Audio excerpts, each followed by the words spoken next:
மோடி மீண்டும் பிரதமராக வரவே கூடாது அப்படின்றதுனாலதான் மோடியே முதல் 4 சுற்று வாக்கு எண்ணிக்கையில் மிகப்பெரிய ஊசலாட்டத்தை சந்தித்தார். மோடி என்கின்ற அதிகார வெறிபிடித்த நபருக்கு மக்கள் பாடத்தை புகட்டி இருக்கிறார்கள். மோடிக்கு அடுத்து குட்டி மோடியாக கருதப்பட்ட யோகி ஆதித்யநாத்துக்கும் பெரிய இடியை மக்கள் இறக்கி இருக்கிறார்கள். மோடியின் பரிவாரம் மொத்தமும் ஆடி போயிருக்கிறது. அயோத்தி ராமர் கோயில் கட்டப்பட்ட இடம், அயோத்தியை உள்ளடக்கிய பைசாபாத் அப்படின்ற அந்த தொகுதியில பிஜேபி கேண்டிடேட் அந்த தொகுதியில படுதோல்வியை சந்தித்திருக்கு. இப்போ உத்தரப்பிரதேசம்னாலே அது வந்து ஒரு மாட்டு மூத்திர ஸ்டேட்.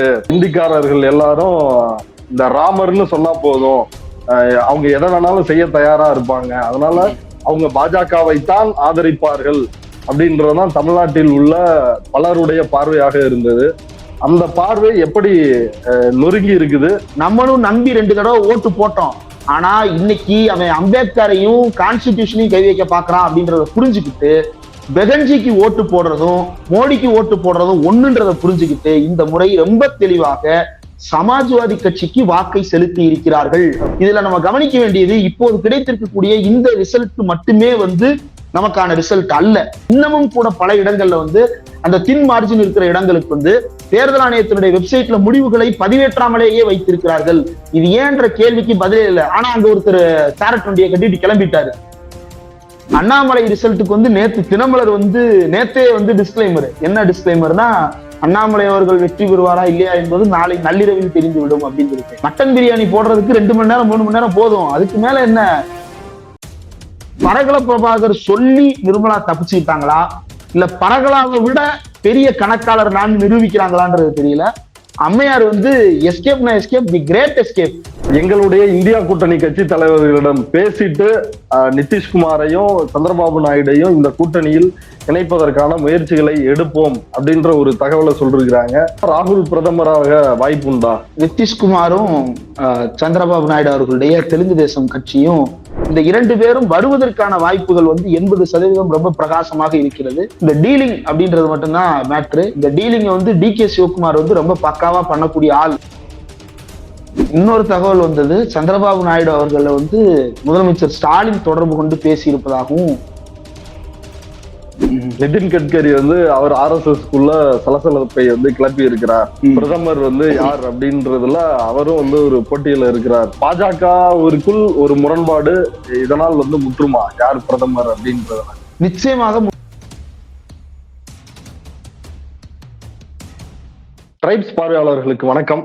நடந்து முடிந்த 18வது மக்களவை தேர்தலுக்கான வாக்குப்பதிவு எண்ணிக்கை இன்று நடைபெற்று முடிந்தது. அந்த முடிவுகள் தொடர்ந்து வெளியாகி வருகிறது. அதில் இந்தியா கூட்டணி 235 இடங்களுக்கு மேல் வெற்றியை பதிவு செய்திருக்கிறது. பாஜக தலைமையிலான NDA கூட்டணி 290 இடங்களில் முன்னிலை வகித்து வருகிறது. இந்த சூழலில் இன்று மாலை பத்திரிகையாளர் சந்திப்பு நடத்திய ராகுல் காந்தி, காங்கிரஸ் கட்சி தலைவர் மல்லிகார்ஜுன கார்கே ஆகியோர் இந்த கூட்டணியில் நிதிஷ்குமாரையும் சந்திரபாபு நாயுடு அவர்களையும் சேர்ப்பது குறித்து கூட்டணி கட்சி தலைவர்களிடம் பேசி முடிவெடுக்கப்படும் அப்படின்ற ஒரு தகவலை சொல்லி இருக்கிறாங்க. அடுத்து யார் ஆட்சி அமைக்க போகிறார்கள், அடுத்த இந்தியாவின் பிரதமர் யார் அப்படின்ற ஒரு பரபரப்பான கேள்வி எழுந்துள்ளது. இந்த சூழலில் இது குறித்து நம்மிடையே விவாதிப்பதற்காக ஊடகவியலாளர் திரு இந்திரகுமார் தேரடி அவர்கள் இணைந்துள்ளார். வாருங்கள், அவரோடு விவாதிக்கலாம். இந்திரகுமார் வணக்கம். வணக்கம். தேர்தல் முடிவுகள் வெளியாகிருக்குது. பாஜக கூட்டணி கிட்டத்தட்ட பிரசாந்த் கிஷோர் போன்றவர்களே 303 இடங்களை பாஜக வெற்றி பெறும், அதனுடைய கூட்டணி மேலும் ஒரு 50-60 சீட்டுகளை எடுப்பாங்க அப்படின்னு சொன்னாங்க. மிக பிரபலமான போல்ஸ்டாரான பிரதீப் குப்தா 400 இடங்களை பாஜக கூட்டணி கைப்பற்றும் அப்படின்னு சொல்லி இருந்தாரு. இது எதுவுமே நடக்கல. பாஜகவின் ஒரு இதய பகுதியாக கருதப்பட்ட உத்தரப்பிரதேசத்திலேயே ஒரு பலத்த அடியை பாஜக வாங்கி இருக்கிறது. இது குறித்து நீங்க என்ன நினைக்கிறீங்க? இந்த தேர்தல் முடிவுகள் குறித்து உங்களுடைய பார்வை என்ன? இது வந்திருக்கக்கூடிய தேர்தல் முடிவுகள் அப்படின்றது பல கட்ட தடங்களுக்கு பிறகு இப்படியான ஒரு முடிவு கிடைத்திருக்கிறது. தேர்தல் ஆணையத்திடம் கேட்கப்பட்ட எந்த கேள்விக்கும் பதில் சொல்லாத சூழலில் நடத்தப்பட்ட தேர்தல். வெறுப்பு பிரச்சாரத்துக்கு எதிராக தேர்தல் ஆணையம் எடுக்க வேண்டிய நடவடிக்கைகளை எடுக்காத ஒரு தேர்தல். வாக்கு எண்ணிக்கை அப்படின்றது மிஷின்ல இருக்கிற எண்ணிக்கையும் அவங்க சொல்ற எண்ணிக்கையும் வேறு வேறாக இருக்கே ஏன்னு கேட்டதற்கு பதில் இல்லாத ஒரு தேர்தல். எந்த அக்கௌண்டபிலிட்டியும் இல்லாம, எந்த ரெஸ்பான்சிபிலிட்டியும் இல்லாம ரொம்ப தி மோஸ்ட் இர்ரெஸ்பான்சிபிள் அண்ட் இன்அக்கௌண்டபிள் எலெக்ஷன்ல இப்படியான ஒரு ரிசல்ட் அப்படின்றது வந்து ரொம்ப பிரமிக்க வைப்பதாக இருக்கிறது. அப்போ உள்ளபடியே சரியான முறையில் இந்த தேர்தல் நடவடிக்கைகள் முறையாக பின்பற்றப்பட்டிருந்தால், சரியான வகையில் இந்த தேர்தல் முடிவுகள் வெளியிடப்பட்டிருந்தால், தாமதிக்கப்படாமல் எந்த விதமான முறைகேடுகளிலும் ஈடுபடாமல் இந்த தேர்தல் முடிவுகள் அறிவிக்கப்பட்டிருந்தால், இந்த தேர்தல் முடிவு அப்படின்றது இந்தியாவில் இன்னும் பெரிய ஒரு வரலாற்றை ஏற்படுத்தக்கூடிய தீர்ப்பாக அமைந்திருக்கும். ஆனால் இப்போது கிடைத்திருக்கக்கூடிய இந்த முடிவை பற்றி நாம் இப்ப பேசிட்டு இருக்கிறோம். 230 சொச்சம் இடங்கள் வந்து காங்கிரஸ் தலைமையிலான இந்தியா கூட்டணிக்கும், 290 சொச்சம் அப்படின்ற கணக்கு வந்து பிஜேபி தலைமையிலான என்டிஏ கூட்டணிக்கும் கிடைத்திருக்கிறது. பிரதமர் மோடி வந்து ஒரு நீண்ட மௌனத்துக்கு பிறகு அவர் 4 மணிக்கெல்லாம் வந்து ரிசல்ட் தெரிஞ்சிடும், ஊர்வலம் நடத்திடலான்னு சந்தோஷமா இருந்த மனுஷன் ஊர்வலத்தை பூரா ரத்து பண்ணிட்டு என்ன பண்றதுன்னு தெரியாம வீட்டுக்குள்ள முடங்கி கிடந்தாரு. எல்லாரும் கேள்வி கேட்க ஆரம்பிச்சிட்டாங்க, எங்கப்பா ஆளை காணோம் அப்படின்னு. வெளியே தலை காட்டாம போனா அது வேற மாதிரியான செய்கையை கொடுத்துரும் அப்படின்றதுக்காக இப்போ பாஜக அலுவலகத்துக்கு ஊர்வலம் போறதுக்கு தயாராகிட்டு இருக்கிறாரு அப்படின்ற செய்தி வருகிறது. எந்த பெரும்பான்மையும் இல்லாத ஒரு கட்சி வெற்றியை எப்படி கொண்டாட போகிறது அப்படின்றத பாக்குறதுக்கு ஆவலோட காத்திருக்கிறேன். ஏன்னா 2 பெருங்கட்சிகளுக்குமே, காங்கிரஸுக்கும் பெரும்பான்மை இல்லை, பிஜேபிக்கும் பெரும்பான்மை இல்லை. அப்ப மக்கள் வந்து யாரையுமே ஆதரிக்கலையா அப்படின்னு கேட்டோம்னா நிச்சயமாக கிடையாது. அதனாலதான் சொன்னேன், இந்த தேர்தல் நடத்தையே வந்து பெரிய கேள்விக்குள்ளாக்கப்பட்டிருப்பது அப்படின்றதுனால இந்த தேர்தல்ல மக்களுடைய முடிவு அப்படின்றது பிஜேபி ஆட்சிக்கு வரக்கூடாது அப்படின்றதுதான். மக்கள் அந்த நோக்கத்தில் தான் வாக்கு செலுத்தி இருக்கிறார்கள். பிஜேபிக்கு ஆட்சி கூடாது, மோடி மீண்டும் பிரதமராக வரவே கூடாது அப்படின்றதுனாலதான் மோடியே முதல் 4 சுற்று வாக்கு எண்ணிக்கையில் மிகப்பெரிய ஊசலாட்டத்தை சந்தித்தார். அயோத்தி ராமர் கோயில் கட்டப்பட்ட இடம், நாம தொடர்ந்து பேசி இருக்கிறோம். ராமர் கோயில் இந்த தேர்தல்ல எடுபடல அப்படின்னு சொல்லிட்டு நாம இதே அரங்கத்துல உட்கார்ந்து பேசி இருக்கிறோம். அதனாலதான் இவங்க அடுத்தடுத்த ஆயுதங்களை அஸ்திரங்களை கையில் எடுக்கிறாங்கன்றது ரங்கராஜ் பாண்டே உள்ளிட்டவர்களே கூட வெளிப்படையாக ஒத்துக்கொண்டார்கள். இந்த எலெக்ஷன்ல ராமர் கோயில் அப்படின்றது பிரதான பேசுபொருளா இல்லைன்னு அண்ணாமலையே ஒத்துக்கிட்டாரு. இப்ப தேர்தல் முடிவுகளும் அதை காட்டி இருக்கிறது. அதனாலதான் அயோத்தியை உள்ளடக்கிய ஃபைசாபாத் அப்படின்ற அந்த தொகுதியில அவதேஷ் அப்படின்ற நபர் வந்து 45,000 வாக்குகள் வித்தியாசத்தில் வெற்றி பெற்றிருக்கிறார். சமாஜ்வாதி கட்சியை சேர்ந்தவர், பிஜேபி கேண்டிடேட் அந்த தொகுதியில படுதோல்வியை சந்தித்திருக்கிறார். இந்த தேர்தல்ல மிக திருப்புமுனையான மாநிலம் அப்படின்றது வந்து உத்தரப்பிரதேசம். நாம தமிழ்நாட்டுல வந்து நார்த் வெர்சஸ் சவுத் அப்படின்றத வந்து நார்த் அண்ட் சவுத் அப்படின்னு போட்டு பேசும்போது கூட பல சர்ச்சைகள் எழுந்தன. அது வந்து தவறாக புரிந்து கொள்ளப்பட்டது, பொருள் கொள்ளப்பட்டது. அப்போ அதுக்கெல்லாம் பதில் சொல்லும் வகையில உத்தரப்பிரதேசம் வந்து இப்போ ரிசல்ட் கொடுத்திருக்குது. கிட்டத்தட்ட 50-50. பிஜேபி வந்து 50-55 வரும்னு எதிர்பார்க்கப்பட்டது, ஆனா 40க்கு ரெடியூஸ் ஆயிருக்கு. அதே நேரத்துல இந்தியா கூட்டணி அப்படின்றது வந்து 40 இப்போதைய நிலவரம் வந்து 45 இடங்களை இந்தியா கூட்டணி அங்க பிடிச்சிருக்கிறாங்க. இது போக இவர்களை போலவே ஒரு ஒத்த கருத்துடைய சந்திரசேகர ஆசாத், அவர் வந்து அங்க ஒரு சீட்டுகளை அவருடைய கட்சி வந்து ஜெயிச்சிருக்குது. இதற்கிடையில பாஜக அவங்களுடைய எண்ணிக்கை அப்படின்றது ஒரு 33ல இருந்து 35 அப்படின்ற ரேஞ்சுக்கு வந்திருக்குது.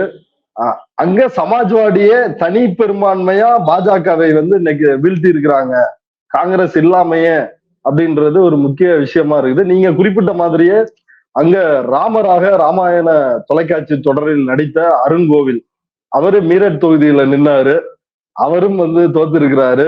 ஸ்மிருதி இரானி அவங்க படுதோல்வி அடைஞ்சிருக்கிறாங்க. ரேபரேலியில் ராகுல் காந்தி மிகப்பெரிய ஒரு வெற்றியை பதிவு செய்திருக்கிறார். அதே போல அவர் வயநாட்டிலும் வெற்றியை பதிவு செய்திருக்கிறார். இப்போ உத்தரப்பிரதேசம்னாலே அது வந்து ஒரு மாட்டு மூத்திர ஸ்டேட்டு. அங்க எல்லா இந்திக்காரர்கள் எல்லாரும் இந்த ராமர்னு சொன்னா போதும், அவங்க எதை வேணாலும் செய்ய தயாரா இருப்பாங்க, அதனால அவங்க பாஜகவை தான் ஆதரிப்பார்கள் அப்படின்றதுதான் தமிழ்நாட்டில் உள்ள பலருடைய பார்வையாக இருந்தது.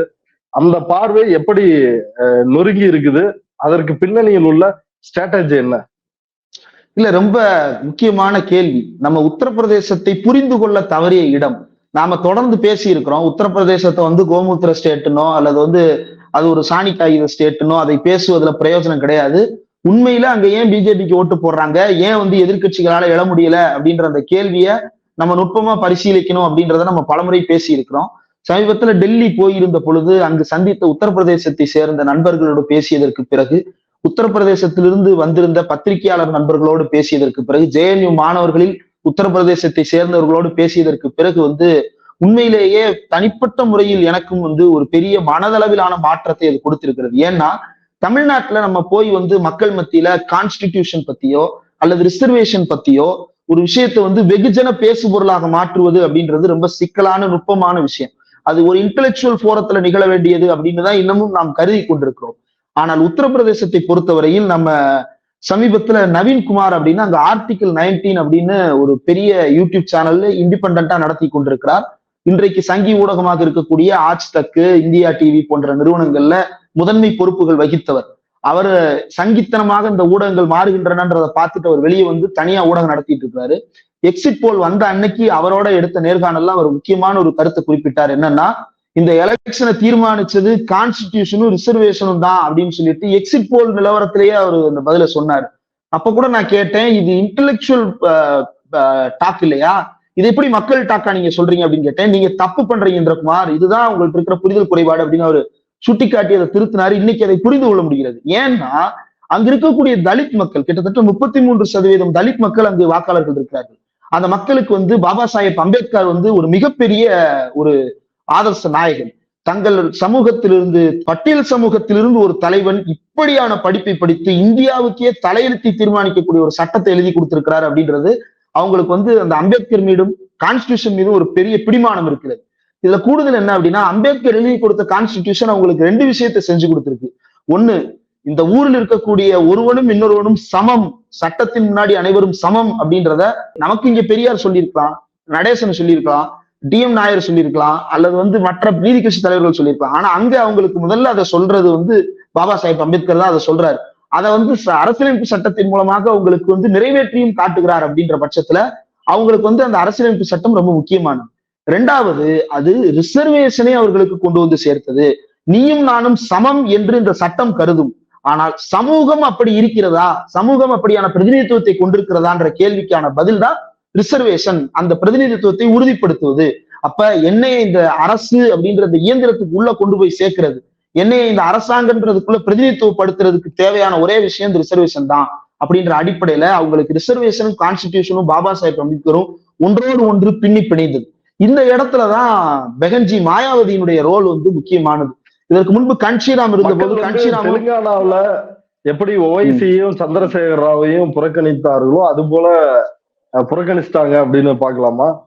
முழுதாக புறக்கணித்திருக்கிறார்கள். புறக்கணித்தது மட்டுமல்லாமல் யார் பக்கம் நாம அலைனாகணும் அப்படின்றத ரொம்ப தெளிவா முடிவெடுத்திருக்கிறாங்க அந்த மக்கள். இவ்வளவு காலம் பிஜேபி அவர்களை எப்படி ஏமாற்றி வைத்திருந்தது அப்படின்னா, ஓபிசிக்கள்கிட்ட போய் நான் யாதவ் ஓபிசின்னு பேசுறது, SC ST போய் நான் ஜாதவ் SC அப்படின்னு சொல்லிட்டு பேசுறது. அப்போ மக்கள் இதை புரிஞ்சுக்கிட்ட தொடங்கிட்டாங்க. இவன் நம்மள்ட்ட நான் ஜாதவ் SC எல்லாம் என் பின்னாடி வான்னு கூப்பிட்டான், நம்மளும் நம்பி 2 தடவை ஓட்டு போட்டோம். ஆனா இன்னைக்கு அவன் அம்பேத்கரையும் கான்ஸ்டிடியூஷனையும் கை வைக்க பாக்குறான் அப்படின்றத புரிஞ்சுக்கிட்டு பெகன்ஜிக்கு ஓட்டு போடுறதும் மோடிக்கு ஓட்டு போடுறதும் ஒண்ணுன்றதை புரிஞ்சுக்கிட்டு இந்த முறை ரொம்ப தெளிவாக சமாஜ்வாதி கட்சிக்கு வாக்கை செலுத்தி இருக்கிறார்கள் அப்படின்றது ரொம்ப முக்கியமானது. இது மண்டல் வெர்சஸ் கமண்டல் அப்படின்று இவங்க நடத்தின அரசியல்ல மண்டல் அரசியல் மீண்டும் எழுச்சி பெற்றதை முக்கியமாக உணர்த்தி இருக்கிறது இந்த தேர்தல்ல சமாஜ்வாதி பெற்று இருக்கக்கூடிய அந்த வெற்றி. உத்தரப்பிரதேச மக்கள் இவ்வளவு தெளிவாக பேசி இருக்கிறார்கள் அப்படின்றது பார்த்ததற்கு பிறகு தமிழ்நாட்டிலிருந்து சமூக வலைதளங்கள்ல கலாய்ச்சவங்க பூரா இன்னைக்கு நம்ம மன்னிப்பு கிடையாது எழுதுறோம், ஐயோ உன்ன போய் வணக்கம்னு சொல்லிட்டோமேயா அப்படின்னு சொல்லிட்டு நம்ம ஆட்கள் அவங்கள எழுதிட்டு இருக்கிறத இன்னைக்கு சமூக வலைதளத்துல பார்க்க முடியுது. காரணம் என்ன அப்படின்னா, அப்படியான ஒரு இன்டெகிரிட்டியை இன்னைக்கு உத்தரப்பிரதேசம் காட்டி இருக்கிறது. பீகாருமே கூட சளைத்த மாநிலமாக கருதி விட முடியாது. போனதோட ஒரே ஒரு இடம் தான் காங்கிரஸ் மட்டும் வெற்றி பெற்றது, இதே கூட்டணி தான். ஆனா இன்றைக்கு அதே கூட்டணி கிட்டத்தட்ட 10 இடங்களுக்கு நெருக்கி வெற்றி பெறும் சூழ்நிலையில இருக்கிறாங்க அப்படின்னா நிச்சயமாக அந்த மக்கள் ஒரு பெரிய மாற்றத்துக்கு தயாராகி இருக்கிறார்கள் அப்படின்றத நம்ம புரிஞ்சுக்கலாம். இந்த 2 ஸ்டேட்டையும் சேர்த்தா 120 சீட்டு.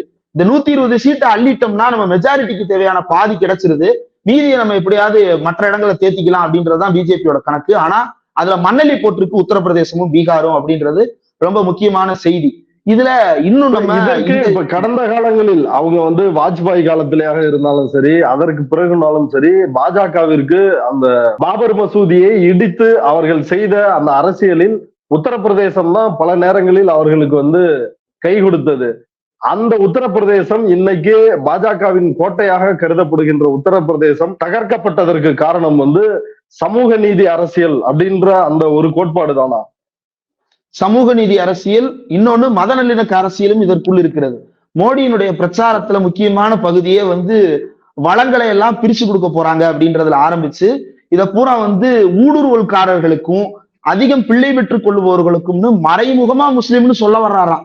அதுக்கப்புறம் அவரே உருட்டுறாரு. என்னன்னு உருட்டுறாருன்னா, நான் வந்து முஸ்லீம் வீட்டுல சாப்பாடு சாப்பிட்டிருக்கேன், போதும் சாமி நீங்க வந்து நேரடியா பேசிட்டீங்க, ஏன் இவ்வளவு மழுப்பணும்? அதான் மக்கள் புரிஞ்சுக்கிட்டாங்க. புரிஞ்சுகிட்டதன் அடிப்படையில தான் ராகுல் காந்தியினுடைய அந்த வெல்த் ரீடிஸ்ட்ரிபியூஷன் அப்படின்ற விஷயம் வந்து ரொம்ப முக்கியமான மாற்றத்தை ஏற்படுத்தியிருக்கு. உத்தரப்பிரதேசத்தை பொறுத்த வரைக்கும் உத்தரப்பிரதேசத்தை 4 பகுதியா சிலர் பிரிச்சு சொல்றாங்க. ஆனா அதை ரொம்ப நுட்பமா நீங்க அணுகி பாத்தீங்கன்னா அதுல வந்து 2 விஷயமா பார்க்க முடியும். அதாவது வர்க்க படிநிலை ரீதியாக மக்களினுடைய ஓட்டிங் பேட்டர்ன் இருந்திருக்குன்றது வந்து ரொம்ப தெளிவாக தெரிகிறது. யாரெல்லாம் வர்க்க ரீதியாக பின்தங்கி இருக்கிறார்களோ, வர்க்க ரீதியாக பின்தங்கியவர்கள் எல்லாம் பெரும்பாலும் சாதி ரீதியாக பின்தங்கியவர்கள், சாதி ரீதியாக ஒடுக்கப்பட்டவர்கள். அவர்கள் அத்தனை பேரும், அதாவது ரூரல், அதாவது கிராமப்பகுதியை சேர்ந்தவர்கள் எல்லோரும் ரொம்ப தெளிவாக காங்கிரஸ் தலைமையிலான அந்த சமாஜ்வாதி கட்சியை உள்ளடக்கிய இந்தியா கூட்டணிக்கு ஆதரவை தெரிவித்திருக்கிறார்கள்.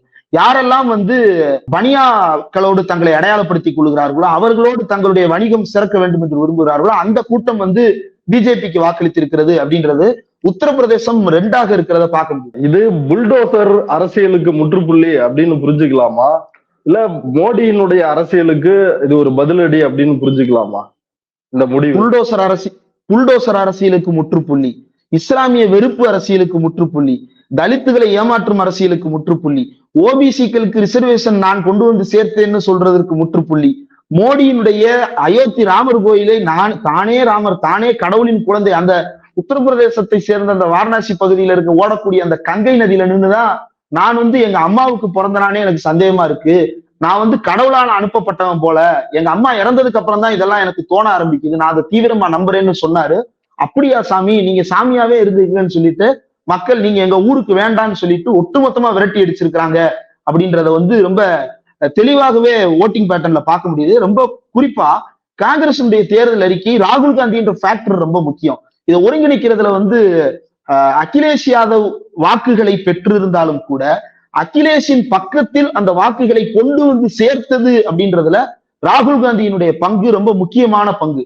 அவர் அன்பை பேசி இருக்கிறாரு, இஸ்லாமிய வெறுப்பை பேசிய மோடிக்கு எதிராக அனைவரையும் உள்ளடக்கிய வளர்ச்சியை பேசியிருக்கிறாரு. சோசியோ எக்கனாமிக் காஸ்ட் சென்சஸ் அப்படின்றத மோடி தப்பா இன்டர்பிரட் பண்ணி தாலியை கூட பிடிங்கிடுவாங்கன்னு பேசினாரு. ஆனா மக்களுக்கு நல்லா தெரியும், இந்த 10 வருஷ ஆட்சியில நம்ம கழுத்துல இருந்த தங்கத்தை பிடிங்கிட்டு போனது இவன் தான். நம்ம வீட்டுக்காரர் ஆட்டோ ஓட்டுறாருன்னா அந்த ஆட்டோவுக்கு டீசல் போடுறதுக்காக நம்ம தாலியே அடமான வைக்கிற நிலைமைக்கு தள்ளுனது இந்த கவர்மெண்ட் தான். வீட்டுல வந்து விறகு பிரிச்சுக்கிட்டு இருந்த இடத்துல வந்து சிலிண்டர் கொண்டு வந்து கொடுத்தாங்க. அந்த சிலிண்டரை வாங்கணும்னா என் கையில போட்டிருக்கிற ஒரு காப்பவனு வளவிய கூட நான் விற்கணும்ன்ற நிலைமைக்கு தள்ளினது இந்த கவர்மெண்ட் தான்றத மக்கள் தெளிவா புரிஞ்சு ஓட்டு போட்டிருக்காங்க அப்படின்றத பார்க்க முடியுது. இதுல நம்ம கவனிக்க வேண்டியது, இப்போது கிடைத்திருக்கக்கூடிய இந்த ரிசல்ட் மட்டுமே வந்து நமக்கான ரிசல்ட் அல்ல. நமக்கு கிடைக்க வேண்டிய ரிசல்ட் அப்படின்றது எப்படிப்பட்ட ரிசல்ட் அப்படின்றத நம்ம கவனிக்கணும். ஏன்னா 5ஆம் கட்டம் 6ஆம் கட்ட தேர்தலை ஒட்டி வெளியிடப்பட்ட வாக்கு எண்ணிக்கை சதவீதம் இதெல்லாம் எடுத்து பாத்தீங்கன்னா சில தொகுதிகள்ல எல்லாம் 90,000 ஓட்டுகள் வந்து மிஸ்மேட்ச் ஆகுது. அதிகமாக போல் பண்ணி காட்டியிருக்கிறாங்க தேர்தல் ஆணையம். பதிவான இடத்துல எழுதி கொடுத்தது ஒண்ணு, நம்ம ஏற்கனவே பேசியிருக்கோம், நம்ம சேனல்லே பேசியிருக்கோம். 18,000 ஓட்டே வந்து நம்ம வந்து பெரிய ஒரு விஷயமா பேசணும். தமிழ்நாட்டுல ஒரு தொகுதியில காஞ்சிபுரம் நினைக்கிறேன், காஞ்சிபுரமும் ஸ்ரீபெரும்புதூரம் 18,000 ஓட்டு வந்து அதிகமா எண்ணப்பட்டது. போட்ட ஓட்டு எழுதி கொடுத்த ஓட்டோட 18,000 அதிகமா சொல்லப்பட்டது. கேஸ் இன்னும் பெண்டிங்ல இருக்கு, அதுக்கு தீர்ப்பு கொடுக்கப்படல.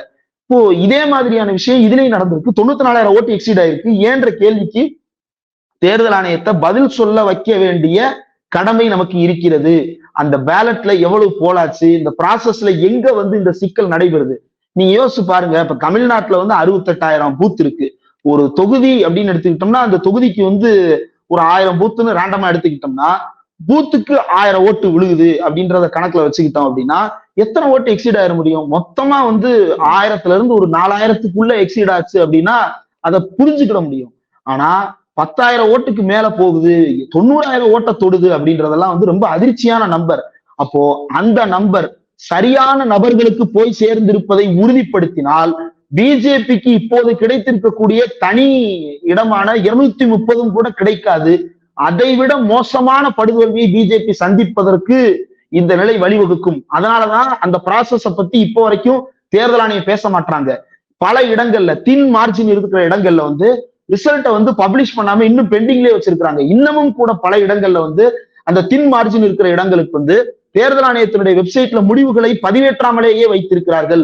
இது ஏன்ற கேள்விக்கு பதிலே இல்லை. ஆனா அங்க ஒருத்தர் சேரட் வண்டியை கட்டிட்டு கிளம்பிட்டாரு, பாஜக அலுவலகத்துக்கு தொண்டர்களுக்கு நன்றி சொல்றதுக்கு கிளம்பிட்டாரு அப்படின்ற செய்தி வந்து இது ரெண்டும் ஒன்னோட ஒண்ணு தொடர்பு இல்லை அப்படின்னு தேர்தல் ஆணையமும் கோர்ட்டும் சொல்றாங்க. அப்ப இது யாருக்காங்க பதில் சொல்ல வேண்டிய பொறுப்புன்னு நம்ம கேட்டோம்னா யாருமே இல்லாத ஒரு வனாந்தரத்தை கை காட்டிட்டு நம்மளை வந்து முட்டாளாக்க பாக்குறாங்க. நாம் கிடைத்திருக்கக்கூடிய இந்த முடிவுகளில் திருப்திப்பட்டு அமைதி காத்து விட்டோம் என்றால் இன்னும் கொடுமையான மோசடிகள் அரங்கேறும். ஏன்னா இந்த 230 வச்சுக்கிட்டு 290 வச்சுக்கிட்டு ஏற்கனவே நீங்க இந்த விஷயத்துல சொன்ன மாதிரியே காங்கிரஸ் கட்சியினுடைய தலைவர்களும் சரி, இந்தியா கூட்டணி தலைவர்களும் 295 இடங்கள் உறுதியாக வெற்றி பெறுவோம், நாங்க எடுத்த கருத்து கணிப்பு தகவல் அடிப்படையில எங்களுக்கு கிடைத்த முடிவு இதுதான் சொன்னாங்க. ஆனா ஒரு 60 சீட்டு வந்து அப்பயும் ஒரு லேக் இருக்குது. இப்ப என்னோட அடுத்த கேள்வியா வந்து மணிப்பூர் மிகப்பெரிய அளவில் ஒரு இரத்த வெறியாட்டத்தை, ஒரு கலவரத்தை அங்க இருக்கிற மெய்த்தி சமூகத்திற்கும் குக்கி சமூகத்திற்கும் இடையே தூண்டிவிட்டு மெய்த்தி சமூகத்தின் பக்கம் நின்று குக்கி சமூகத்தின் மீது மிகப்பெரிய தாக்குதலை நடத்தியது பாஜக. அங்க 2 தொகுதிகளிலுமே இந்தியா கூட்டணி தான் வெற்றி பெற்று இருக்குது. அதே போல மேற்கு வங்கத்துல சந்தேஷ் காளி அப்படின்ற ஒரு பெண்ணை பாலியல் வன்கொடுமை செய்து விட்டார்கள் அப்படின்னு போலியான புகாரை முன்வைத்து மிகப்பெரிய அளவுல பிரச்சாரம் பண்ணாங்க. அங்கேயும் ஒரு 32 இடங்களுக்கு மேல திரிணாமுல் காங்கிரஸ் தான் வந்து வெற்றி பெற்று இருக்கிறது. இப்ப இந்த முடிவுகள் எல்லாம் எதை காட்டுகிறது? இது வந்து ஒரு வெறுப்புக்கு எதிரான இல்ல ஒரு பொய் பிரச்சாரத்துக்கு எதிரான ஒரு முடிவு அப்படின்னு புரிஞ்சுக்கலாமா? இந்த சந்தேஷ் காளி அப்படின்றது வந்து ஒரு சட்டமன்ற தொகுதி. இந்த சட்டமன்ற தொகுதியை உள்ளடக்கிய நாடாளுமன்ற தொகுதியில் திரிணாமுல் காங்கிரஸ் தான் வெற்றி பெற்று இருக்கிறது. பாஜக அங்கு படுதோல்வி அடைந்திருக்கிறது அப்படின்ற செய்தியை பார்த்தாலே புரியும். மக்களுக்கு உண்மை தெரியும். இவங்க வந்து செய்தி ஊடகங்களின் மூலமாக, வெகுஜன ஊடகங்களின் மூலமாக, வெகுஜன ஊடகம்னு சொல்றதை விட அதை வந்து ஒரு கமர்ஷியல் ஊடகம்னு சொல்லலாம் அப்படின்னு சொல்லிட்டு தீஸ்தா சொன்னாங்க. கோடி மீடியான்றது நல்ல பதமா இருக்கு. அவங்க கோடி மீடியாக்கள் வந்து என்ன சொன்னாங்க அப்படின்னா, சந்தேஷ் காளியை பாத்தீங்களா, நம்ம கூட பதட்டமானோம், சந்தேஷ் காளியை வச்சு இவங்க என்ன திட்டமிடுறாங்கன்னு தெரியலையே. ஏற்கனவே முசாஃபர் நகர்ல இப்படிதான் கிளப்பினானுங்க. முசாஃபர் நகர் கலவரம் நடந்ததற்கு பிறகுதான் வந்து அங்க உத்தரப்பிரதேசத்துல ஆட்சி மாற்றம் ஏற்படுகிறது. அதற்கு பிறகு அதை விசாரித்து பார்த்தா அங்க பரப்பப்பட்ட எல்லாமே பொய். திரிபுரால வந்து மாணிக் சர்க்கார் அரசாங்கத்துக்கு எதிராக அந்த அரசாங்கத்துல என்னென்னலாம் பொய் பரப்புனாங்க அப்படின்னா, பிள்ளைய கடத்திட்டு போறாங்க, சின்ன பிள்ளைங்களை கடத்திட்டு போய் ரேப் பண்றாங்க, எதுவுமே ரிப்போர்ட் ஆகல. எதுவுமே அப்படி ஒண்ணு நடக்கவே இல்லை. இல்லாத சம்பவங்களை இட்டுக்கட்டி வாட்ஸ்அப்ல பொய் மெசேஜை பரப்பி கலவரத்தை உருவாக்கி மாணிக் சர்க்கார் கவர்மெண்டை வந்து கலைக்கும் வேலையை பார்த்து அதற்கு பிறகு மாணிக் சர்க்கார் அரசாங்கத்தை தோற்கடிப்பதற்கு காரணமாக அந்த போலி செய்திகளே உருவாக்குனாங்க. இப்போ இது எல்லாவற்றையும் இப்போது மக்கள் புரிந்துகிட தொடங்கி இருக்கிறாங்க. எதன் மூலமாக அப்படின்னா, நம்மை போன்ற சமூக வலைதளங்களில் சுதந்திரமாக உரையாற்றி கொண்டிருக்கிற, சுதந்திரமாக செயல்பட்டு கொண்டிருக்கிற ஊடகவியலாளர்களின் மூலமாக இன்றைக்கு பிஜேபி பெரும் நெருக்கடியை சந்தித்திருக்கிறது. குறிப்பா துருவராத்தி ஏற்படுத்தி இருக்கக்கூடிய தாக்கம் அப்படின்றது சாதாரண தாக்கம் அல்ல. நாம வந்து ஹிந்தியில இதை யாராவது பேசிட மாட்டாங்களான்னு நம்ம பல நாட்கள் ஏங்கி இருக்கிறோம். அந்த இயக்கத்திற்கு தீர்வு சொல்லும் வகையில இந்த தேர்தல் காலத்துல வந்து துருவராத்தியை இறங்குனது வந்து கொம்பை இறங்கின மாதிரி இறங்கி பிஜேபியோட ஒட்டுமொத்த காட்டையும் அழிச்சு சிதைச்சிட்டு போயிருச்சு அந்த கொம்பை இறங்குற தாக்கம் தான் வந்து மக்களுக்கு உண்மை என்ன பொய் என்ன அப்படின்றத தெளிவாக புரிய வைத்திருக்கிறது. இத வந்து சில பேர் என்ன நினைக்கிறாங்க, அவங்கதான் படிப்பறிவு. மணிப்பூர் வந்து ஒரு குஜராத்ல என்ன நடந்துச்சோ அததான் மணிப்பூர்ல வந்து நடத்தி இருக்கிறாங்க பாஜக. ஆனா குஜராத்தில் கிடைக்கின்ற வெற்றி மணிப்பூர்ல வந்து கிடைக்கலையே.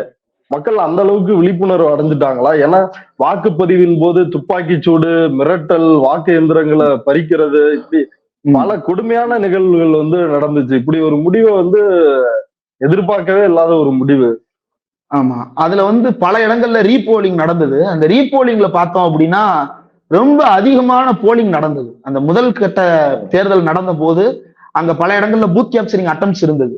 அந்த அட்டம்ஸுக்கு பிறகு அங்க மறுபடியும் போலிங் நடத்தின போது போன தடவை பதிவான வாக்குகளை விட ரொம்ப அதிகமான வாக்குகள் அடுத்த தடவை பதிவாச்சு. அந்த வாக்குகள் எல்லாம் மோடிக்கு எதிராக, அதாவது ஏற்கனவே நீ ஊருக்குள்ள துப்பாக்கியை இறக்கி விட்டு மக்களுக்கு மத்தியில கலவரத்தை தூண்டி விட்டு சம்பந்தமே இல்லாம ஒரு கோர்ட் மூலமா ஒரு டிக்டேட்டை கொடுத்து தேவையில்லாத 2 இனக்குழுக்களுக்கு மத்தியில சண்டையை உருவாக்கி இதெல்லாம் எதேச்சியா நடந்துடல. அந்த ஊர்ல முத்தரப்பு பேச்சுவார்த்தைன்னு ஒண்ணு இருக்கு. கூக்கி, நாகாஸ், மெய்டீஸ் இந்த 3 பேருக்கு இடையில முத்தரப்பு பேச்சுவார்த்தை, 3 சமூகத்தின் பிரதிநிதிகளை கூப்பிட்டு அந்த ஊரினுடைய அந்த மாநிலத்தினுடைய முதலமைச்சர், அந்த மாவட்டத்தினுடைய ஆட்சியாளர்கள் அத்தனை பேரும் சேர்ந்து பீஸ் கமிட்டி அப்படின்னு சொல்லிட்டு ஒண்ணு வச்சிருக்காங்க. இந்த முத்தரப்பு பேச்சுவார்த்தை தொடர்ந்து நடைபெற்று கொண்டே இருக்கும். இது எதனால அப்படின்னா அந்த சமூகத்துக்குள்ள பதற்றம் உருவாயிடக்கூடாது, அவங்களுக்குள்ள அமைதி இருக்கணும் அப்படின்றதுக்காக அங்க பிஜேபி அரசாங்கம் அமைந்த உடனேயே அவன் பண்ண வேலை அந்த பீஸ் கமிட்டி அந்த முத்தரப்பு பேச்சுவார்த்தையை கலைச்சதுதான். கலைச்சதோட விடல, அந்த இனக்குழுக்கள் கலைச்சாச்சு, பீஸ் கமிட்டி காலி. அப்ப இவனுக்கு மத்தியில கலவரத்தை தூண்டுறது மட்டும்தான் வேலை. கலவரத்தை தூண்டுறதுக்கு கோர்ட் ஒரு தூபத்தை போடுது. என்னன்னு, மெய்டி அப்படின்றவங்களை பழங்குடிகளா கன்சிடர் பண்ணணும், அவங்களை எஸ்டி ரிசர்வேஷனுக்குள்ள சேர்க்கணும்னு சொல்லிட்டு சம்மந்தம் இல்லாத ஒண்ணு கொடுக்குது. அதை ஹைகோர்ட் டிக்டேட் பண்றதுக்கு அருகதை இல்லாத நிலையில ஹைகோர்ட் தேவையில்லாத சர்ச்சையை உருவாக்குது. சரி, இத்தோட நின்றுச்சு, அந்த இடத்துல சட்ட ஒழுங்கை காப்பாத்திட்டாங்களானா இல்லை. சட்டம் ஒழுங்கை காப்பாற்றாமல் விட்டது மட்டுமல்லாமல் ஆயுத கிடங்க கொள்ளையடிக்கிற அளவுக்கு கேவலமாக செயல்பட்டு இருக்கிறது அந்த அரசாங்கம். கொள்ளையடிக்க விட்டு அந்த ஆயுதங்களை வைத்துத்தான் சர்ச்சுகள்லையும் மசூதிகள்லையும் கலவரம் நடைபெற்றிருக்கு. இந்த ஆயுதத்தோட திருப்பி வாங்கப்பா அப்படின்னு சொல்லி அமித்ஷாட்ட கேட்டோம்னா அவர் பொறுமையா இங்க பிரச்சாரம் பண்ணிட்டு இருந்தாரு கர்நாடகா தேர்தல்ல. அப்போ மக்கள் இதையெல்லாம் பாக்குறாங்க, அங்க இருக்கக்கூடிய கூக்கி பழங்குடிகள் பாக்குறாங்க, நாகாஸ் பாக்குறாங்க. நம்ம நினைக்கலாம் அவங்க பழங்குடிகள் அவங்களுக்கு ஒண்ணும் இல்லைன்னு. நீங்க யூடியூப் ஓபன் பண்ணி ஏதாவது டெக்னிக்கலா ஏதாவது ஒரு வீடியோ தேடி பாருங்க, பைக் ரிப்பேர்ல இருந்து சிஸ்டம் ரிப்பேர் வரைக்கும் தேடி பாருங்க. அங்க இருக்கக்கூடிய பழங்குடிகள், உத்தரப்பிரதேசத்துல இருக்கக்கூடிய பட்டியல் சமூகத்தை சேர்ந்தவர்கள் ஹிந்தியில அவ்வளவு வீடியோஸ் அப்லோட் பண்ணி வச்சிருக்காங்க, சின்ன சின்னதா சேனல் போட்டு. அப்போ அவங்களுக்கு அறிவு கடத்தப்பட்டிருக்கிறது. எதன் மூலமாக? விழிப்புணர்வு ஏற்பட்டிருக்கிறது. இந்த சமூக வலைதளங்களின் மூலமாக அவர்கள் எந்த சமூக வலைதளம் பிஜேபிக்கு ஒரு காலத்தில் பயன்பட்டதோ அதே சமூக வலைதளம் இப்போது பிஜேபியின் உண்மை சுரூபத்தை மக்களுக்கு வெளிச்சம் போட்டு காட்ட தொடங்கி இருக்கிறது. அதனுடைய வெளிப்பாடுதான் மணிப்பூர் ஆகட்டும். மணிப்பூர்ல மக்கள் நேரடியா உணர்ந்துட்டாங்க, சந்தேஷ்காலி மக்கள் நேரடியாக உணர்ந்துட்டாங்க. ஆனா இதை சுற்றி இருக்கக்கூடிய பிரதேசங்கள் இதை சமூக வலைதளங்களின் மூலமாகத்தான் தெரிந்து கொள்கிறார்கள். உண்மை என்ன, பொய் என்ன அப்படின்னு. வாட்ஸ்அப்ல ஒண்ணு வருதுனாலே அது உண்மை என்று ஆகிவிடாது அப்படின்றத அந்த மக்கள் புரிந்து கொள்ள தொடங்கி விட்டார்கள். அப்படின்றதே பிஜேபிக்கு பெரிய அடி. ஏன்னா நம்ம சமீபத்துல ஒரு கூட்டத்தில் பேசும்போது கூட ஒரு தோழர் ஒருத்தர் குறிப்பிட்டாரு, யாருன்னு எனக்கு சரியா நினைவில்லை, ரோடு போட்டிருக்கிறாருன்னு சொல்றாங்க உத்தரப்பிரதேசத்துல. அந்த ரோடு தான் யோகி ஆதித்யநாத்துக்கு கடைசியில யமனாக நிற்கும் அப்படின்னு சொன்னார். ஏன்னா அந்த சாலை என்பது மக்கள் மத்தியில மொபிலிட்டியை கிரியேட் பண்ணும். பக்கத்து ஊருக்கும் இந்த ஊருக்கும் தொடர்பே இல்லாம இருந்த போது பல வதந்திகளை கிளப்பி விடலாம். ஆனா பக்கத்து ஊருக்கும் இந்த ஊருக்கும் தொடர்பு வந்ததற்கு பிறகு நீ வதந்தியை கிளப்பினா பக்கத்து ஊருக்கு போய் கண்டுபிடிச்சிட்டு வந்துருவான். அப்போ அவன் எதை ரூட் காசா பயன்படுத்தி ஓட்டு வாங்கணும்னு நினைச்சானோ அடிப்படை இல்லாமல் அவர்கள் செய்த விஷயங்கள் இப்போது அவர்களுடைய அஸ்திவாரத்தை ஆட்டி பார்க்கிறது அப்படின்றதுதான் வடக்கும் வடகிழக்கும் நமக்கு உணர்த்துகின்ற செய்தி. ஓகே, இப்ப விவசாயிகள் போராட்டம் அதெல்லாம் பஞ்சாப் ஹரியானாவோட தேர்தல் முடிவுகளில் புரிந்து கொள்ள முடிகிறது. மக்கள் பாஜகவை நிராகரித்திருக்கிறார்கள். ஆனா ஒடிசாவில் பாஜக வென்று இருக்கிறது. சட்டமன்ற தேர்தலையும் வென்றிருக்கிறாங்க, நாடாளுமன்ற தேர்தலையும் வென்றிருக்கிறாங்க. இதை எப்படி புரிஞ்சுக்கிறது? ஏன்னா ஒடிசா ஒரு பிரத்யேகமான ஒரு மாநில கட்சியினுடைய ஆட்சி தொடர்ந்து நடக்கின்ற ஒரு மாநிலம் அப்படின்ற ஒரு பார்வை தான் இருந்துச்சு. கடுமையா பிஜேபி ஒரு புறம் தமிழர்களை மையப்படுத்தி அங்க ஒரு வெறுப்பு பிரச்சாரத்துல ஈடுபட்டாங்க. எப்படி இந்த வெற்றியை அங்க சாத்தியப்படுத்திருக்கிறாங்க? அதுதான் யாருக்கும் புரியாத ஒண்ணா இருக்கு. இல்ல, ரொம்ப அடிப்படையா அங்க இருந்த பிஜு ஜனதா தளம் அப்படின்ற அந்த கட்சி மாநில உரிமைகளை தீவிரமாக பேசிய கட்சியாக தன்னை அடையாளப்படுத்தி கொண்டதா அப்படின்னா அப்படி அல்லாமல் யாரு ஆளுங்கட்சியா இருந்தாலும் அவங்களுக்கு சாதகமா செயல்படுறது அப்படின்ற மாதிரி அவங்க எடுத்த நிலைப்பாடு அவர்களுக்கு இப்போது வினையை கொண்டு சேர்த்திருக்கிறது. ரெண்டாவது, அந்த மாநிலத்துல ஜெகன்மோகன் ரெட்டி மாதிரி BR சந்திரசேகர் ராவ் மாதிரி இன்னும் பல உதாரணங்களை நம்ம சொல்லலாம். இப்போ இந்த ஒரிசால வேறு எந்த மாநில கட்சியுமே அங்க பெரிய அளவுக்கு சோபிக்கல. அப்போ அங்க காங்கிரஸ், பிஜு ஜனதா தளம், இன்னொரு தேசிய கட்சி. இப்ப மக்கள் பாக்குறாங்க இந்த பிஜு ஜனதா தளம் அவனோடையும் உறவாடுறான், இவனோடையும் உறவாடுறான். அப்ப ஏற்கனவே 20 வருஷம் ஆன்டி இன்கம்பன்சி நிக்குது. 20 வருஷம் ஒரு ஆட்சிக்கு பழக்கப்பட்ட மக்கள் நிச்சயமா ஒரு சேஞ்ச் வேணும் அப்படின்னு சொல்லிட்டு, எப்படி 2014 இந்த நாடு வருகின்ற விளைவுகளை எதிர்பார்க்காமல் சம்பந்தம் இல்லாம இளைஞர்கள் எல்லாம் வந்து மூத்தவர்கள் சொன்ன அறிவுரையை மதிக்காமல் ஒரு பாசிச ஆட்சிக்கு ஓட்டு போட்டு இன்னைக்கு 10 வருஷமா நம்ம பாடாப்பட்டு இருக்கோமோ, இன்னைக்கும் பாடுபட்டு இருக்கோமோ, அந்த மாதிரியான ஒரு சூழ்நிலையை நோக்கி அந்த மக்கள் நகர தொடங்குறாங்க. பிஜு ஜனதா தளம் அப்படின்ற அந்த உள்ளூர் பேயை விரட்டுறதுக்கு வெளியூர் பேயை இறக்குறேன் அப்படின்ற பேர்ல வந்து இப்ப மோடி இறக்கி இருக்காங்க. இவங்களுக்கு புரியல. அவங்க வந்து என்ன சொல்றான், தமிழன் ஒருத்தன் இந்த ஊரை ஆளக்கூடாது அப்படின்னு சொல்றாங்க. நல்ல கேட்கறதுக்கு வந்து நயமா இருக்கு. அந்தந்த மாநிலத்தை சேர்ந்த குடிகள் வந்து ஆட்சி செய்வது அப்படின்றது வந்து எல்லா மாநிலத்திலும் இயல்பா இருக்கக்கூடிய கோரிக்கை தான். ஆனா அந்த தமிழனை எதிர்க்கிறதுக்கு நீ என்னத்தை பயன்படுத்தின அப்படின்ற இடத்துல இருந்துதான் நம்மளுடைய பிரச்சனை வருது. ஏன்னா ஒரிசா யார மாநிலத்தில் ஆட்சி செய்ய தேர்ந்தெடுக்குதுன்றது நமக்கு பிரச்சனை இல்லை. ஆனா எதன் அடிப்படையில அவன் இதை பண்றான் அப்படின்னு பார்த்தோம்னா, பழைய சொத்தை கண்ணாலேயே பார்க்காத ஒருத்தர் கூட தண்ணியை ஊத்தி பழைய சொத்தை கொடுத்தோம்னா அதை இலையில ஊத்தி சாப்பிட போறது இல்லை. ஆனா தமிழை வந்து பழைய சொத்தை இலையில ஊத்தி சாப்பிடுவான் அப்படின்ற மாதிரி. அதுக்கப்புறம் சம்பந்தமே இல்லாம கான்ட்ராக்ட பூரா தமிழர்களுக்கு ஒதுக்கு அப்படின்ற மாதிரி இல்லாத ஒரு கதையை இட்டு கட்டுவது, இந்த மாதிரி பல வதந்திகளை இட்டு கட்டி அங்க வந்து பிரச்சாரம் பண்ணியிருக்கிறாங்க. இந்த வதந்தியோட விளைவை மக்கள் எவ்வளவு சீக்கிரமா புரிஞ்சுக்கிட போறாங்கன்றதுக்கு தான் நான் காத்திருக்கேன். ஏன்னா அங்க வந்து பூரி ஜெகநாதர் பாண்டியனும் வந்து அவர்தான் பாஜகவோட அங்க பேச்சுவார்த்தை நடத்திட்டு இருந்தாரு. கிட்டத்தட்ட கூட்டணிக்காக அங்க பேச்சுவார்த்தை நடத்தி இறுதி நேரத்துலதான் கலந்துகிட்டு தனியா நிக்க போறோம் அப்படின்ற ஒரு ஸ்ட்ராட்டஜியை வந்து எடுத்தாங்க. அதனாலயும் வந்து மக்கள் வந்து இவங்க மேல ஒரு வித்தியாசமான பார்வை வந்து எதுக்கு இவங்களும் பிஜேபியோட தான் இருந்தாங்க, நம்ம நேராவே பிஜேபிக்கு போட்டுடலாம் அப்படின்னு போட்டாங்க அப்படின்ற மாதிரி சொல்றாங்க. வாய்ப்பு இருக்கு. இன்னொன்னு, பிஜேபியோடு கூட சேர்ற கூட்டாளிகளுக்கு பூரா நடக்கக்கூடிய விளைவு அப்படின்றது என்ன அப்படின்னு நம்ம ஏற்கனவே பார்த்திருக்கிறோம். நிதிஷ்குமாருக்கு என்ன நடந்தது அப்படின்றத பார்த்திருக்கிறோம். அந்த நிதிஷ்குமார் மாநிலத்துக்கும் பீகாருக்கும் ரொம்ப பெரிய தூரம் இல்லை. அவங்க எல்லாருக்கும் இடையில வந்து ஒரு நல்ல கனெக்ட் இருக்கதான் செய்யுது. அப்போ பீகாருடைய உதாரணத்தை பார்த்தாவது பிஜு ஜனதா தளம் ஒரு புரிதலுக்கு வந்திருக்க வேண்டும். பிஜேபியோடு பேச்சுவார்த்தை நடத்துவதற்கு இவங்க வந்து வி கே பாண்டியனை அனுப்பினார்களா அப்படின்னா, அனுப்புவதற்கான எல்லா முகாந்திரங்களும் இருக்கிறது. ஏன்னா இந்தியா கூட்டணி கட்சி தலைவர்களாக அப்ப வந்து தேஜஸ்வியும் நிதிஷ்குமாரும் எல்லாரையும் போய் ரவுண்ட் அடிச்சு பார்த்துட்டு வந்தாங்க. அப்ப இவர் என்ன பண்றாருன்னா, ஊருக்குள்ள இருந்தா நம்மள வந்து பாத்துருவாங்கன்னு சொல்லிட்டு எப்படியாவது கல்தா கொடுக்கலான்னு பார்த்தாரு. இவங்க நேர்ல போய் பார்த்துட்டாங்க. பார்த்ததுக்கு மறுநாள் எங்க மோடி கோச்சுக்குவாரோ அப்படின்னு சொல்லிட்டு படபடன்னு டெல்லி கிளம்பி போறாரு. எதுக்குப்பா டெல்லி போனீங்க அப்படின்னு கேட்டோம் அப்படின்னா, ஏர்போர்ட்டுக்கு இன்வைட் பண்றதுக்கு போனேன். ஏர்போர்ட்டுக்கு இன்வைட் பண்றதுக்கு எப்பனாலும் போனாங்க, ஏன் இவ்வளவு சீக்கிரம் அப்படின்னா அந்த பதற்றம், இந்த ஒரு நாள் பதற்றம் அப்படின்றதுதான் மேட்ரு. அப்போ நடுவில் வி கே பாண்டியனை வைத்து பிஜு ஜனதா தளம் பேசி இருக்கலாமா அப்படின்னா பேசி இருக்கலாம். அப்போ எது தனக்கு பலிகடாவாக வாய்க்கிறது அப்படின்றத பாக்குறாங்க. வி கே பாண்டியன் பலிகடாவாக வாய்க்கிறார். வி கே பாண்டியனை வந்து கபலீகரம் பண்ணணும் முயற்சி பண்றாங்க, நடந்திருக்கிறது. வி கே பாண்டியனை இவங்க வந்து அடிச்சு விடுறது, வி கே பாண்டியனை இல்லாமக்குறது, அந்த மாநில அரசியல்ல இருந்து தூக்கி எறிகிறது, அதை பத்திலாம் நமக்கு எந்த பிரச்சனையும் இல்லை. அதை வைத்து தமிழர் விரோத அரசியல் அங்க செய்யறாங்க. நாளைக்கு இது அந்த ஊர்லயே இருக்கக்கூடிய ஓபிசிக்கு எதிராகவும் எஸ்சிக்கு எதிராகவும் எஸ்டிக்கு எதிராகவும் திரும்பாதுன்றதுக்கு எந்த உத்தரவாதமும் கிடையாது. நான் ஒடிசாவுக்கு நேரடியாக பயணப்பட்டிருக்கிறேன். ஒடிசாவில் வந்து கோசலின்ற ஒரு மொழி இருக்கிறது. அந்த கோசலி மொழி உரிமைக்காக அவங்க போராடிட்டு இருக்கிறாங்க. அந்த மாநிலத்துல அந்த மொழியை அங்கீகரிக்கணும் அப்படின்னு சொல்லிட்டு பிஜு பட்நாயக் வந்து அந்த கோசலி மொழியின் மீது கரிசனம் கொள்வதற்கான முயற்சிகள்ல ஈடுபடுறாரு. ஆனா தேசிய அளவுல அதற்கான ஒப்புதல் அப்படின்றதெல்லாம் வந்து சிக்கலாக இருக்கிறது. இதை தாண்டி கோசலி அப்படின்ற அந்த மொழிக்கு வந்து எழுத்துக்களை உருவாக்குறாங்க. அந்த எழுத்துக்களை பயன்படுத்தி சுற்றி இருக்கக்கூடிய மலைகளில் இருக்கக்கூடிய பழங்குடி மக்கள் வந்து அதையும் தங்களுக்கான உரிமையாக பேசி அவங்களும் அந்த உரிமை போராட்டத்துல தங்களை இணைச்சுக்கிறாங்க. இந்த மாதிரியான விஷயங்கள் எல்லாம் அங்க இன்னமும் உயிர்ப்போடு இருக்கிறது. பிஜேபி இப்போது வந்ததற்கு பிறகு நீங்க போய் பழங்குடி மொழியை பாதுகாத்து கொடு, எங்களுடைய சமவெளி மொழியை பாதுகாத்து கொடுன்ற எந்த உரிமையும் கேட்க முடியாத ஒரு நிலை வந்துவிடத்தான் போகிறது. இப்போ தமிழ்நாட்டில் இருக்கக்கூடிய எல்லா நலத்திட்டங்களும் அங்கேயும் இருக்கு, ஒரிசாவில் இருக்கு.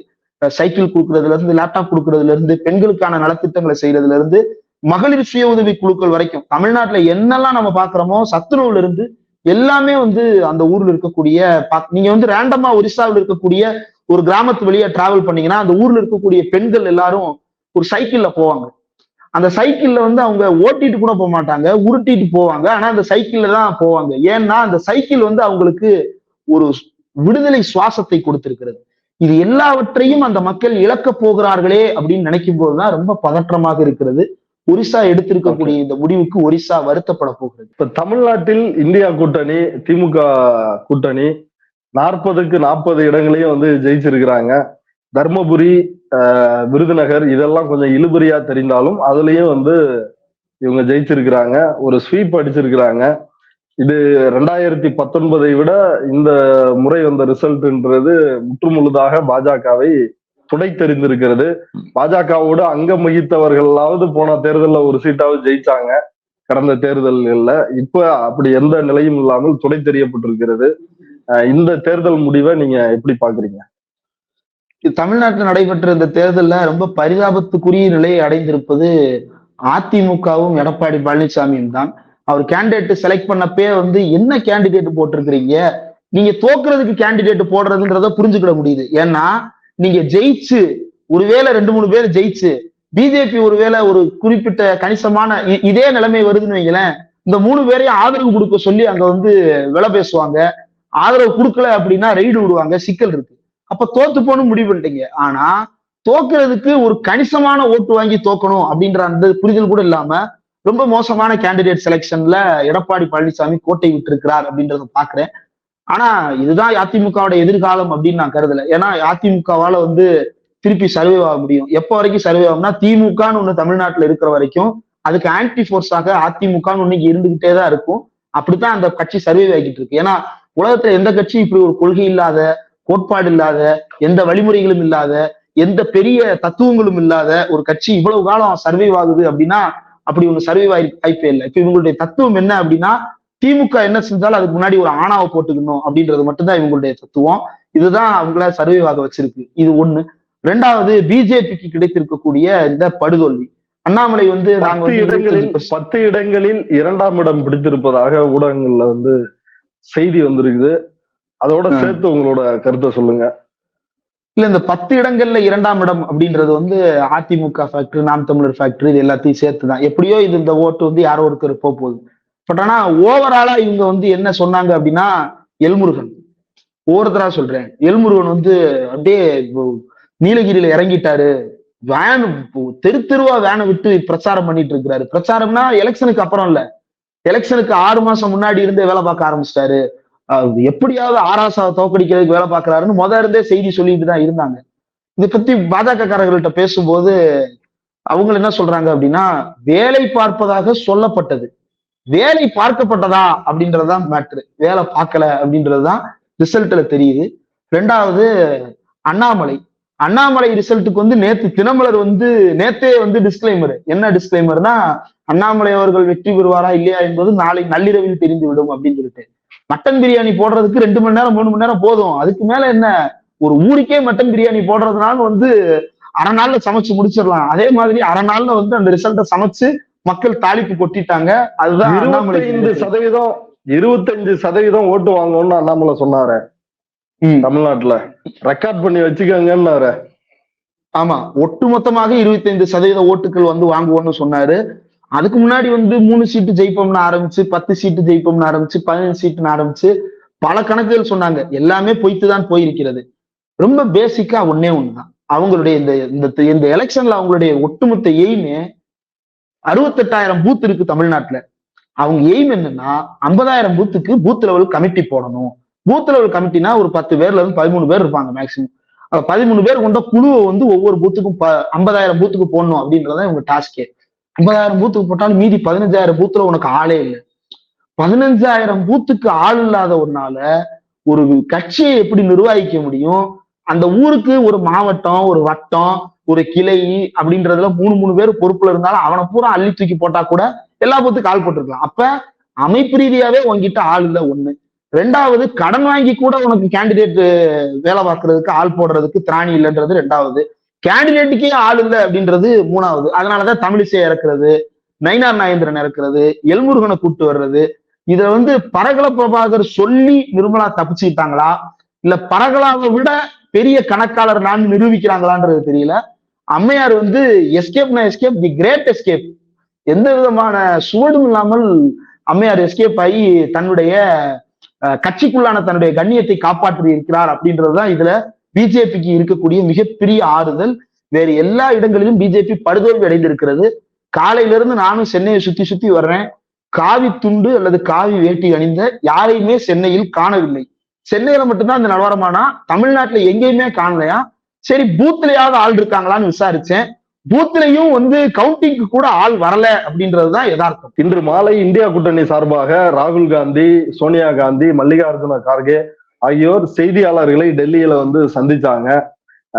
இடி அப்படின்ற அந்த அமைப்பை தாண்டி, சிபிஐயை தாண்டி, தேர்தல் ஆணையத்தை தாண்டி எங்களுடைய வங்கி கணக்குகள் முடக்கப்பட்டது. அது மட்டும் இல்லாமல் 2 மாநில முதல்வர்கள் வந்து சிறையில் அடைக்கப்பட்டது. இப்படி பல்வேறு பிரச்சனைகளை தாண்டி நாங்க இந்த எண்ணிக்கையை வந்து தொட்டிருக்கிறோம் அப்படின்னு ஒரு மகிழ்ச்சி தெரிவிச்சிருக்கிறாங்க. அது மட்டும் இல்லாமல் அடுத்த பிரதமர் யார், எந்த கட்சி ஆட்சி அமைக்க போகிறது, ஒரு கூட்டணியா பாஜக பெரும்பான்மை வந்து பெற்றிருந்தாலும் அதுலயும் வந்து ஒரு ஊசலாட்டம் இருக்குது. சந்திரபாபு நாயுடுவும் நிதிஷ்குமாரும் இந்த பக்கம் வர்றதுக்கான வாய்ப்புகள் இருக்குது அப்படின்னு யூகங்கள் எழுந்திருக்கிற சூழல்ல எங்களுடைய இந்தியா கூட்டணி கட்சி தலைவர்களிடம் பேசிட்டு நிதிஷ்குமாரையும் சந்திரபாபு நாயுடையும் இந்த கூட்டணியில் இணைப்பதற்கான முயற்சிகளை எடுப்போம் அப்படின்ற ஒரு தகவலை சொல்லிருக்கிறாங்க.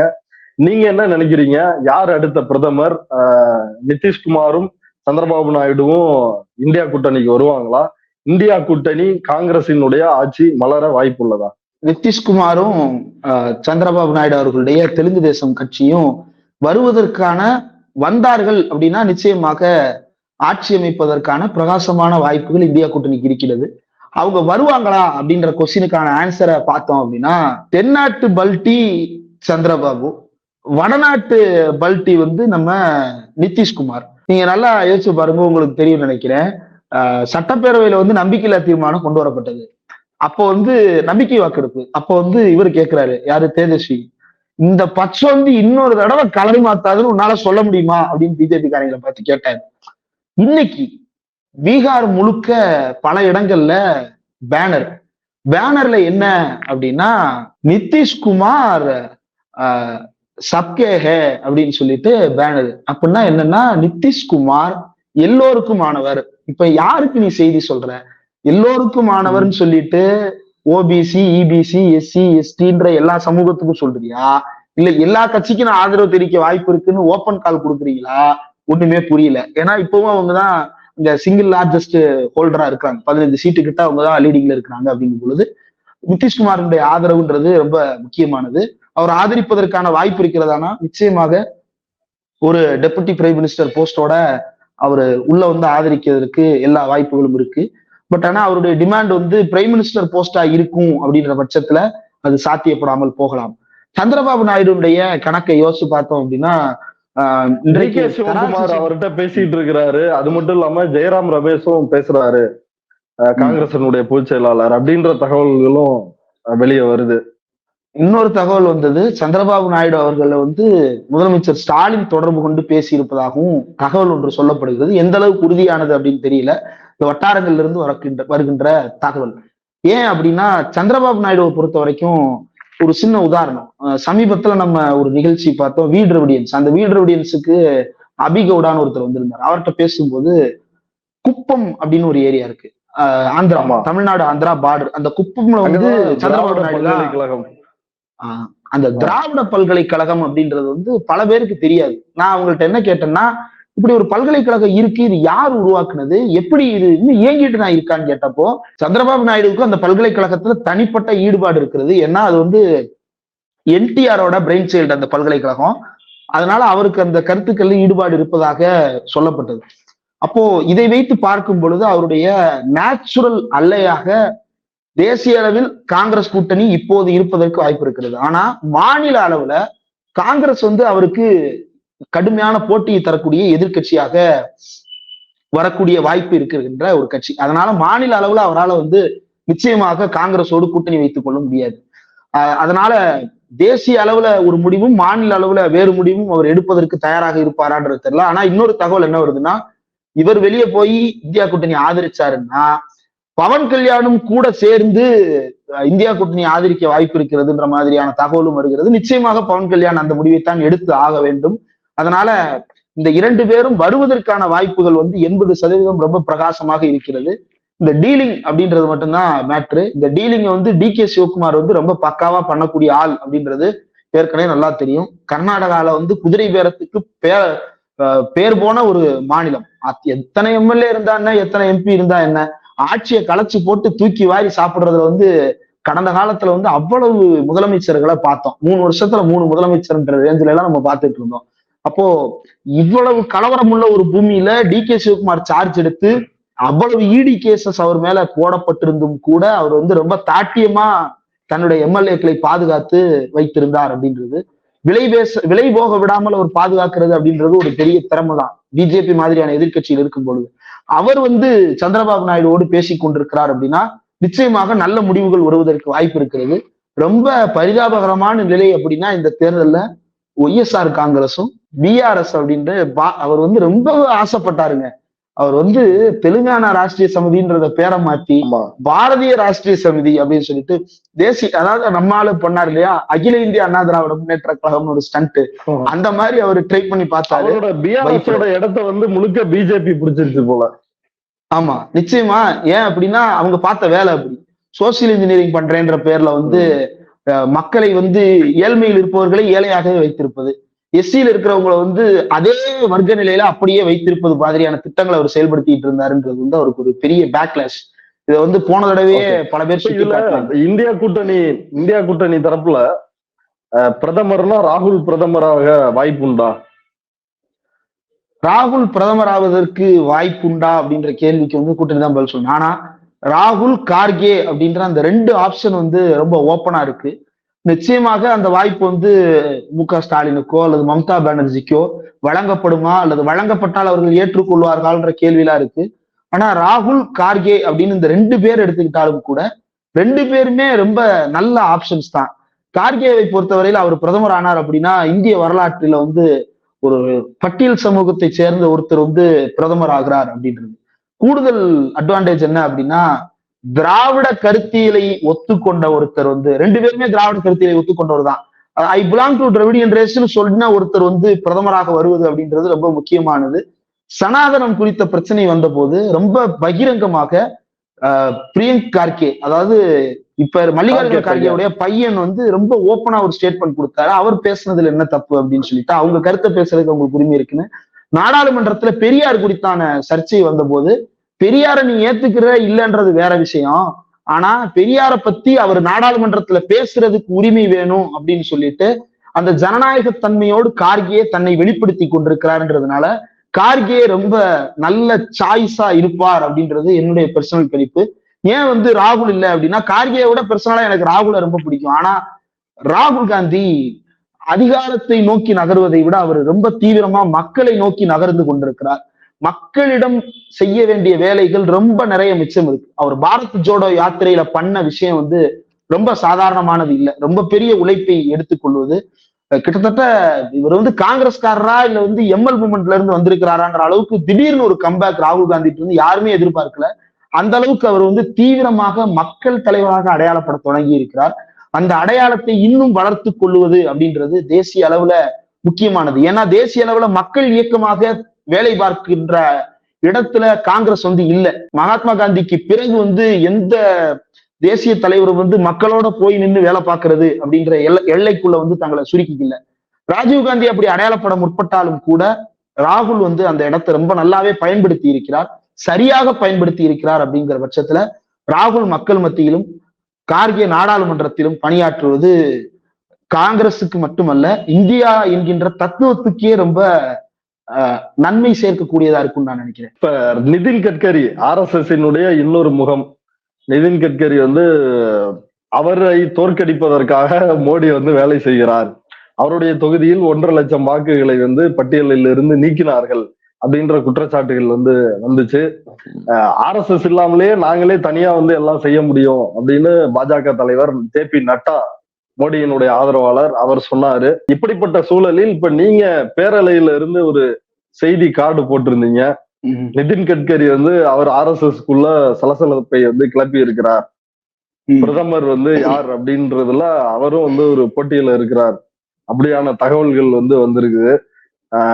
அதுல பாஜகவிற்குள் ஒரு முரண்பாடு இதனால் வந்து முற்றுமா யார் பிரதமர் அப்படின்றதுல காங்கிரஸால் நிச்சயமாக முற்றுவதற்கு எல்லா வாய்ப்பும் இருக்கு. ஏன்னா இவங்க இதற்கு முன்னாடி முதல்ல ஆட்சிக்கு வந்தது ஒரு சாஃப்ட் ஹிந்துத்துவ ஃபேஸை காட்டி தான் ஆட்சிக்கு வந்தாங்க. ஒரு சாஃப்டான ஃபேஸ், வாஜ்பாய் மாதிரியான ஒரு முகத்தை காட்டி தான் அவங்க வந்தாங்க. அது ஒர்க் அவுட் ஆகல அப்படின்னதுக்கு பிறகு அதுக்கப்புறம் கொஞ்சம் தீவிரமான முகத்தை அடையாளப்படுத்தலாம்னு சொல்லி தான் மோடியை முயற்சி செய்து பாக்குறாங்க. அது வெற்றியை தந்தது. அந்த வெற்றி தங்கள் கைக்குள் இருக்கும் அப்படின்னு அவங்க எதிர்பார்த்தாங்க. ஆனா மோடி அதை தாண்டி ஒரு ஆட்டோகிராட்டா தன்னைத்தானே ஒரு சர்வாதிகாரியாக தன்னைத்தானே பரிணமித்துக் கொள்ளுகின்ற அந்த ப்ராசஸ்ல RSS கையை மீறி போகிறார். RSS கையை மீறி போறதுனால இவர் நான் பிராமின் லீடர் ஆயிட்டாரு, இவங்களுடைய பிராமினிக்கல் ஐடியாலஜிக்கு எதிராக போயிட்டாருன்றது இல்ல. ரெண்டு பேருடைய எண்டு கோலும் ஒண்ணுதான். ஆனா அதுக்கான ப்ராசஸ ரெண்டு பேரும் வேற வேறையா பின்பற்ற நினைக்கிறாங்க அப்படின்ற இடத்துல மோதல் இருக்கிறதா அப்படின்னா மோதல் இருக்கிறது. அந்த மோதலுடைய வெளிப்பாடு தான் மத்திய பிரதேஷ், ராஜஸ்தான், உத்தரப்பிரதேசம் போன்ற பகுதிகளில் எப்போதும் RSS இறங்கி வேலை பார்க்கக்கூடிய பல இடங்கள்ல இந்த முறை இறங்கி வேலை பார்க்கல அப்படின்ற தகவல் வந்திருக்கிறது. அதனாலதான் பல இடங்கள்ல ஒரு கணிசமான அளவுக்கான பின்னடைவை பாஜக சந்திக்கவும் நேரிட்டது அப்படின்னும் குறிப்பிடப்படுகிறது. அப்போ மோடி மாதிரியான அரகண்டான ஃபேஸ வச்சு இந்த முறை அவங்க ஒரு 350 இடம் ஜெயிச்சிருந்தாங்கன்னா RSS ஆல எதுவுமே பேசி இருக்க முடியாது. ஆனா மோடி என்கின்ற இந்த அரகண்டான ஃபேஸ் இதற்கு மேலும் செல்லாது, இது செல்லா காசாகிவிட்டது அப்படின்றத RSS தெளிவாக புரிந்து கொண்டிருக்கிறது. ரிசல்ட்லயே நம்மளுக்கே தெரியுதே, மோடின்ற பிம்பம் இவ்வளவுதான். மெஜாரிட்டி வாங்க முடியலன்னா என்ன பெரிய விஷயம். இப்ப இன்னைக்கு முழுக்கவே மோடியும் ஒரு பெரிய கனத்த மௌனம் சாதிச்சாரு இன்னைக்கு, அதையும் புரிஞ்சுக்க முடிஞ்சது. ஆமா, மோடியினுடைய மௌனம் அப்படின்றது ரெண்டு விஷயம். ஒண்ணு, இவங்களுக்கு இவ்வளவுதான் இவங்க ஜனநாயகம், நாங்க மக்களாட்சியை பாதுகாப்போம்னு சொல்றாங்க இல்ல. மக்கள் தீர்ப்பு கொடுத்தாங்க இல்ல, காங்கிரஸுக்கு இப்ப மெஜாரிட்டி கிடைச்சிருச்சா இல்ல கூட்டணிக்கு தான் மெஜாரிட்டி கிடைச்சிருச்சா?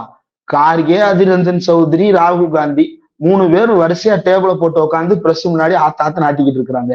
உங்களுக்கு கூட்டணிக்கு தான் பெரும்பான்மை இருக்குல்ல, வாங்க நீங்க நிதின் கட்கரிய ஒரு பக்கம், ராஜ்நாத் சிங் இன்னொரு பக்கம், 2 RSS கை குழந்தைகளையும் வைத்துக் கொண்டு நீங்க ஒருவே ஆற்றி இருக்க வேண்டியதான. ஆற்ற முடியாது. ஏனென்றால் மோடி என்கின்ற அதிகார வெறிபிடித்த நபருக்கு மக்கள் பாடத்தை புகட்டி இருக்கிறார்கள்.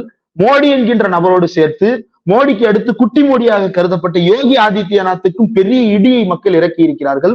மோடி, குட்டி மோடி அப்படின்னு சொல்லிட்டு இந்த மோடியின் பரிவாரம் மொத்தமும் ஆடி போயிருக்கிறது அப்படின்றது ரொம்ப நல்ல விஷயமாக கருதுகிறேன்.